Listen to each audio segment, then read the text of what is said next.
Ebusia Attention TV. So Attention TV YouTube Attention TV. Okwa hwa na subscribe na wa like ya maye na wa sanso share na wa comment enso ediama me. Ebusia foko YouTube, Facebook enso so I wo ho as Attention TV GH. Ho no obemia notification bar no na follow ediama me. Video bi trendy efri endra enumre ebepem ende efa MC bi a woni police ni baako enya mente me ho ase a ede nsem bebre eba ya MC ekopie mu ewo court ende na so letter bi apie kire se MC yi na oteso ewo Secondi Takoradi brofo be se order pending na kire se obesori efi na konwa so kakra na Mr.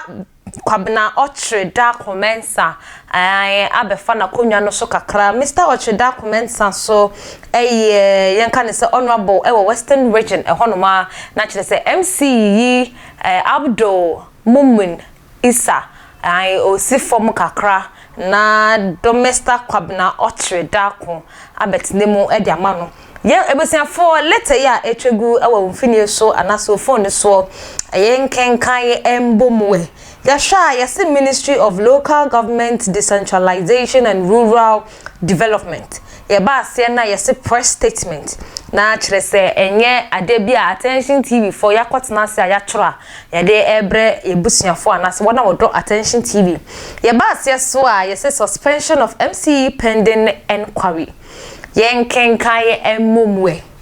On the instructions of the President, the Metropolitan Chief Executive for Secondi Takoradi Assembly, Mr. Abdul Issa, has been suspended from office with immediate effect pending an inquiry into the encounter with the police on February 10, 2022. Naturally, say, Papei na konya no obesane kakra na assempotin ya esi ya oni police ni no anti won hwase ma death threat na ebe mu no wonya kwan achilechile emuye. Yentwa so dia without prejudice to the matter now before court, government takes a very keen view of the comments made by the Metropolitan Chief Executive during his exchange with the police. The comments by the Chief Executive run contrary to the government's belief and work to ensure that our security agencies and indeed public agencies are resourced, empowered and accorded the respect to deliver on their mandate. In the interim, the Honorable Western Regional Minister, Mr. Kwabena Otreda Comensa, has been assigned additional supervisory authority over the Secondi Takoradi Metropolitan Assembly.